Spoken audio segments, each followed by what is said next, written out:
The future of Rail Deck Park now up in the air. The park was envisaged as something that was needed in the downtown of a great city.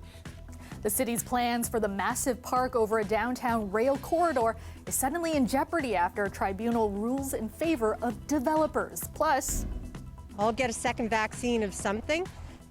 Many questions remain a day after the province announced it is stopping the use of the AstraZeneca vaccine as a first dose. We take a look at some of the concerns. And a mother and son on disability say if they're evicted from this building, they'll end up on the street. Their landlord says the state of their unit is a health and safety issue. I feel sad because right now we cannot, if we evict us, we cannot, I don't know where we're going. I'm Talia Ricci, and coming up, how neighbors are coming together to try to help this family stay in their home.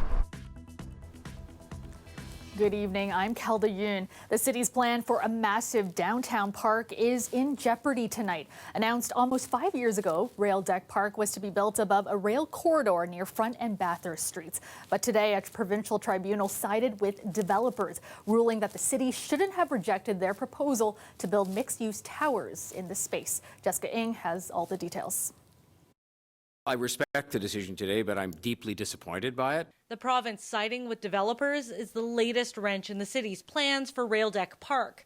It's been in the planning stages since council greenlit the idea in 2016 and was supposed to be built next year to the tune of $1.7 billion. The park would span 21 acres, land currently owned by the city, the Canadian National Railway, Metrolinx, and other developers.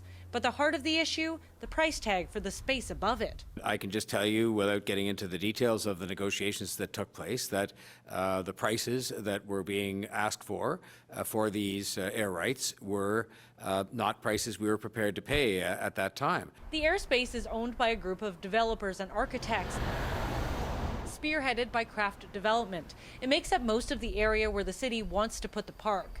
Today's decision from the local planning appeal tribunal says 8 mixed-use condo towers should go there instead. Robert Sabato, Craft's president, tells CBC News, our focus will now be to collaborate with the city and the community regarding the development of our lands. You know, if people look 25 years from now at what was done in 2021 and years in and around where we are today, do you think they're likely to say, well, gee, they built 15 or 20 more condo buildings? Gil Penalosa is an urban planning expert and founder of 880 Cities, a nonprofit that aims to enhance equity for public spaces. He says he's encouraged by the fact developers won the court appeal. The private developer is going to have to do a park half the size that the city was going to do, but it's going to do it for free. It's going to free up lots of money for the city to invest in priority areas. Mayor Tory says the city will continue to push for the park. Meanwhile, developers will still need council's approval before they break ground. Jessica Ng, CBC News, Toronto. There are still many questions tonight about the province's decision to pause the use of AstraZeneca vaccine as a first dose. Those who received their first shot still don't know if they'll be getting a different vaccine for their second shot. Meanwhile, more doses of AstraZeneca, hundreds of thousands of them, are set to arrive in Ontario next week. Our Farm Rally takes a look at the concerns. Those of you who received your first dose of AstraZeneca did the right thing to protect yourselves. A dose of comfort today from Ontario's Minister of Health, one day after the province announced it will no longer be administering the AstraZeneca vaccine, setting an increase in cases of a rare blood clotting syndrome. Stick with a plan and follow it through. That's simple. It's unfortunate. It's like that we're fixing the plane while it's flying and trying to catch up with whatever the information. For the 850,000 people who already received the shot, they still don't know what they'll get for a second dose. I'll certainly pay attention to what the science says. I'll get a second vaccine of something. Here's what we know about what's left of AstraZeneca right now in the province. There are about 50,000 doses remaining, but they're set to expire at the end of May or early June. Hundreds of thousands more doses are arriving sometime next week, and even more set to come in June. The question now, what to do with them? We will hold on to them, but it's all going to be pending receipt of the recommendations from NACI and Health Canada. Research so far suggests the risk of the rare blood clot is even smaller with a second dose of AstraZeneca. The impact of mixing vaccines is now being reviewed. From the vaccine development world point of view, this is absolutely not a new concept. This is something that's always explored. So this is nothing new, but again, all countries really want to look at clinical data before making decisions. Some of that research is happening in the UK, where AstraZeneca is being credited for much of its success in fighting COVID-19. So are incidences of those side effects happening more here? Not necessarily. Because this disease was really only discovered in the middle of March, maybe case surveillance wasn't as good in that early period in the UK where they didn't even know that it existed. Dr. Manika Pai says all the talk about possible AstraZeneca side effects here may have made people more keenly aware of the symptoms and led to more reports. I hope that we're getting better at picking this up. That's really the key. And maybe that's informing this sort of clustering or uptick in events that we've seen. For now, AstraZeneca remains on pause until there are more answers. Farah Morali, CBC News, Toronto. News today about when kids in this province can expect to be vaccinated. The government announcing that everyone aged 12 to 17 will become eligible to get a shot sometime in June. This is extremely important. We want to make sure that our young people can receive the doses as soon as possible. We will have further information very shortly on that when the details are finalized. One detail that's for certain, getting vaccinated against COVID-19 will not be a requirement for attending school in Ontario, unlike the mandatory immunization policy for such things as measles and polio, though Elliott says it is strongly encouraged. Meanwhile, Ontario's vaccination campaign in pharmacies is expanding. By the last week of May, nearly 2,500 drugstores will be offering the Pfizer vaccine. Those pharmacies are to do nearly 300,000 jabs per week. The government says it remains on track for its target of giving 65% of Ontario adults at least one dose of vaccine by the end of this month. Well, next week, Ontario will stop sending 50% of its COVID-19 vaccine supply to hotspot neighborhoods. Instead, the doses will be allocated evenly across the province. This week in our clinics, we are delivering more than 90,000 doses of vaccine. And that, of course, is the direct result and directly correlated to the additional vaccine supply. When that ends and we return to the more normalized rate absent of that additional bolus, we would return to about 60,000 doses a week. Ontario began targeting communities in April with high rates of COVID-19 infections by supplying them with 25% of doses. It ramped up that effort in the first 2 weeks of May to 50% of doses. Toronto officials say that hotspot strategy is a success story that needs to continue. The province's own science advisory table has recommended keeping the strategy in place until the end of May. And Toronto's Board of Health passed a motion earlier this week calling on the province to follow that advice. Let's go to Colette Kennedy now with a first look at your forecast. And Colette, quite the difference a day makes. A bit breezy, but lots of sun. Temperatures still dipping quite a bit at night, though. Yeah, they are, because we get that sun during the day, but high pressure means without the clouds at night, clear skies make for some cooler temperatures. We can't escape it completely, so it's just now into southwestern Ontario where we're still holding on to a frost advisory for the overnight hour tonight. Even the temperature in Windsor should be the low around 4, but you just get outside of the city and it doesn't take much. You're going to see that temperature much closer to freezing. So there are the clearer skies. With high pressure, it's actually sinking air. It's very stable. I just will point out this one little spot tomorrow afternoon, western part of the Golden Horseshoe here, where you just have a slight chance for the odd pop-up, really isolated, where you could see a little shower there again as well to the northeast of the GTA. But otherwise, it's sunshine and it's even milder a little bit than today. So overnight down to 6 degrees for Toronto, and tomorrow afternoon we're talking about maybe a few clouds showing up, but not much, and the winds lighter than they were today, a high of 19, Kelda. Thanks, Colette. The Toronto District School Board heard from parents, students, and teachers tonight who are concerned about potential cuts to alternative high schools as the board looks at potentially cutting 9 teaching positions. How are we expected to succeed with fewer academic options and the support many of us need? This reduction will change lives. I am worried how this reduction will affect my life and my future.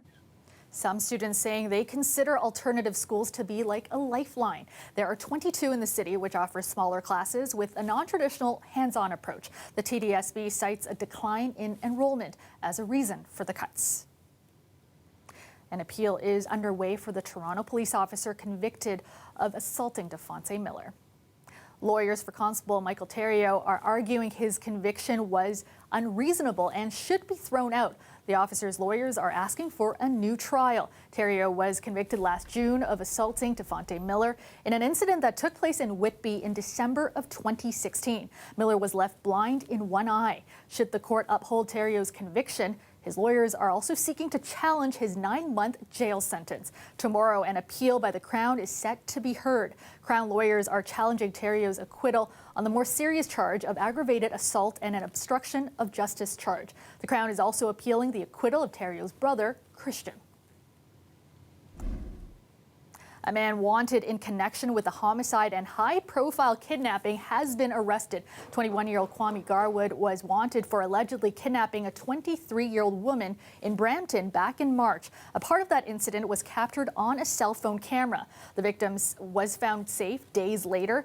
Toronto police have also charged Garwood with first-degree murder in connection with the shooting death of Andre Charles in July 2020.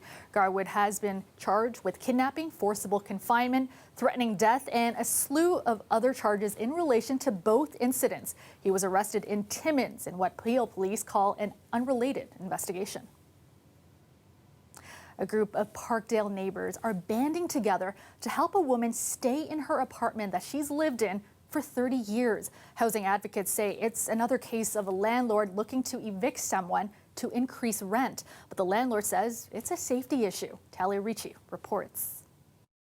There's a light there. Teresa de Mesa points to the apartment that she and her son have called home for more than 30 years. They would like to evict us. I don't know why, and we are good tenant. Every month we are paying our rent. She was recently served an eviction notice due to cleanliness issues. The landlord says her unit was not properly prepared for pest control, but she disputes that and says if they're evicted, they'll have nowhere to go. Our rent is low price, and then we are, me and my son are also in the disability. I cannot afford a higher rent. Newsport Investments, which owns the building on King West, says it's been working with de Mesa for years to try to find a solution, citing an inability to maintain safety standards. They say they're also paying to store some of her belongings. Neighbors helped her clean her unit, and now they're putting pressure on the landlord to withdraw the eviction. I've just sort of become involved because I can just see that it's not right. We rented a U-Haul. Some people from the neighborhood came together. We moved all of her stuff out and helped her in getting some of those things together. It just somehow wasn't enough. What we see in general in the neighborhood is that as rents rise and the rental real estate market heats up, landlords look for any way that they can to evict tenants, especially tenants like Teresa, who are living in 2-bedroom apartments where they could raise the rent substantially. The province has paused eviction enforcement for the second time during the pandemic, but eviction applications and hearings are still going forward. Advocates worry virtual hearings will be the new norm. Compared to the in-person hearings, there's been a serious decrease in tenants' ability to participate. And that is if they have access to the technology. The Landlord and Tenant Board says people can request a different format to accommodate them and that it's working towards a full resumption of services. De Mesa's hearing is scheduled for May 25th. I cannot sleep, I cannot eat, and I have a nervous breakdown with somebody knock at my door. I feel nervous. Talia Ricci, CBC News, Toronto. It's like a sort of weird mishmash way of trying to connect with our culture. After the break, how members of the Toronto band Cut Sleeve are exploring their Asian and queer identities through music and blazing trails along the way.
to the side of the net. Nylander front scores.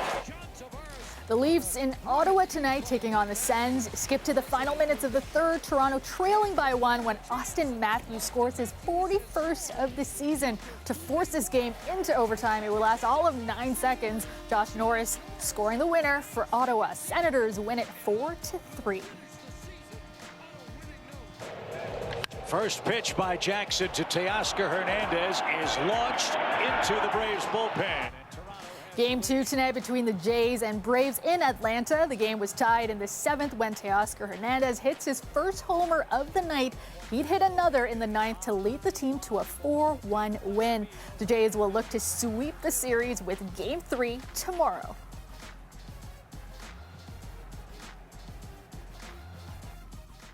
It is Asian Heritage Month, and CBC Toronto is focusing on the GTA's many Asian communities in a new series called Boldly Asian. This week, we are putting a focus on Asians in the arts. Tonight, we want to introduce you to the Toronto band Cut Sleeve, made up of 5 queer East Asian women. Together, they're exploring their identities through their music and blazing trails in an industry where they're often seen as outsiders. Hi! Hello! Cut Sleeve is our all East Asian queer femme punk band. Made up of Leanne McMillan, Hilary Fong, Chanel Fu, Amanda Wong, and Hannah Winters, Cut Sleeve formed in 2017 when Leanne did a call out for band members. I really wanted to start like an all East Asian, like queer band because I just really wasn't connecting with my peers musically. The band's name, Cut Sleeve, is a euphemism for queerness, originating from a Chinese folktale. Their songwriting drawing on their own experiences and perspectives as young, queer East Asian women living in a Western society. It's like a sort of weird, like mishmash way of trying to like connect with like our culture and connect with like who we are and our identity. Especially for myself, like I'm someone who often feels very, dispossessed from a heritage, a body, a home. I think inherently all of us have a Asian lens that we view the world in. So that automatically influences how we write music and how we engage in the world.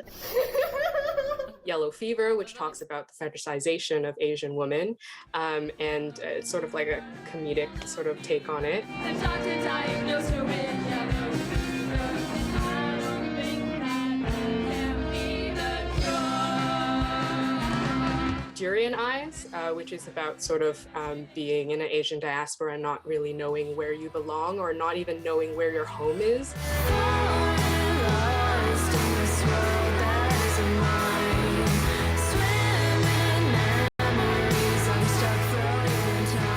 These songs and 4 others make up their debut EP, The Parts We Could Not Abandon, released last August. People will come up to us at a show or will DM us on Instagram and tell us, especially now after our EP has come out, that, oh my goodness, this song, the lyrics resonate with me so much. For us, we really value that connection to our community and to uplift each other. I would hope that folks feel a sense of affirmation. We're just waiting for our set time. The band hopes to be able to play together again very soon. They're also looking forward to writing their first full-length album and are currently applying for grants. Our music is really a way for me to express myself that I felt that I was limited in the past. It's a method of healing, and so we hope that other people can experience that too when listening to our music. 'Cause everything changes when the waves hit the street. All this change, maybe that wasn't for me.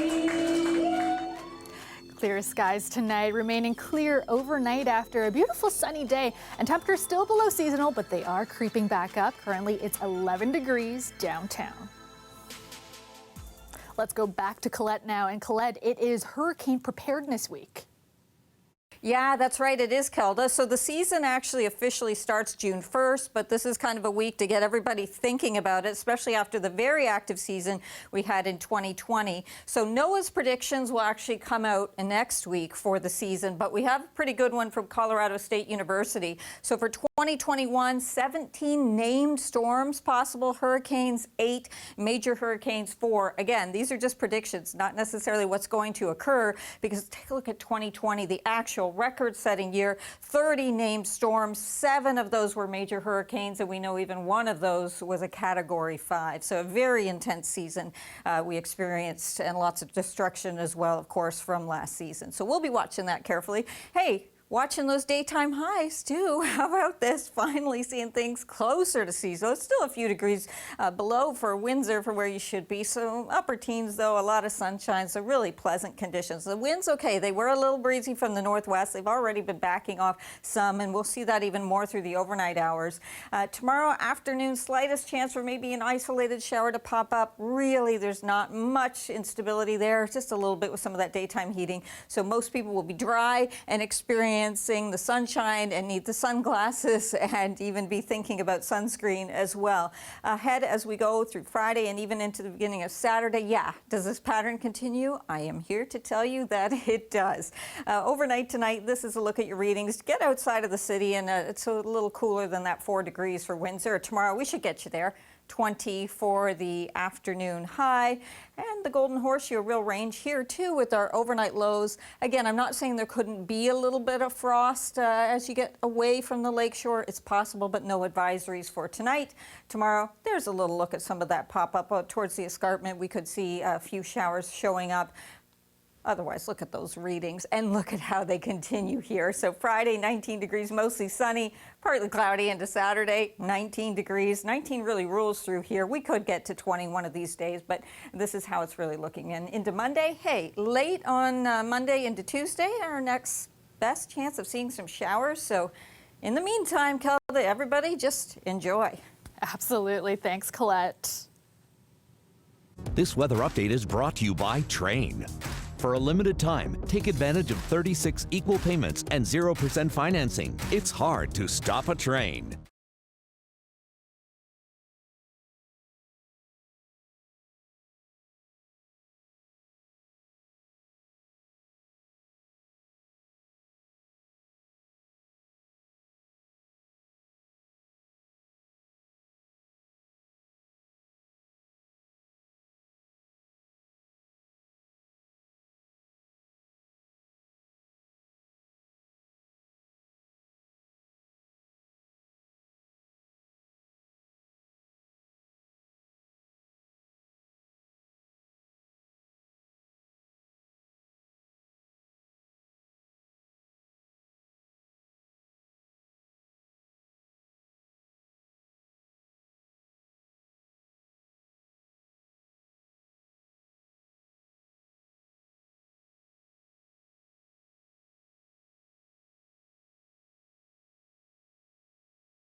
Finally tonight, it looks like something out of the classic Alfred Hitchcock movie, The Birds. Here's a look at what's happening in the skies above Courtenay, British Columbia. Thousands of birds swooping around a chimney at the Courtenay Museum. The Vox swifts are currently migrating through the area from Central America to nesting grounds in BC, Oregon, and Washington State. They've been coming to this particular chimney for the past few years and show up at sunset to roost for the night. Birdwatchers have also been flocking to catch a glimpse since the birds will only be in town for a few days. And that's our show for you tonight. Thank you so much for watching. We'd like to wish Eid Mubarak to all those celebrating. Now, Dwight Drummond has your next local newscast tomorrow at 6, and I will see you back here tomorrow night at 11. Have a great night, everyone.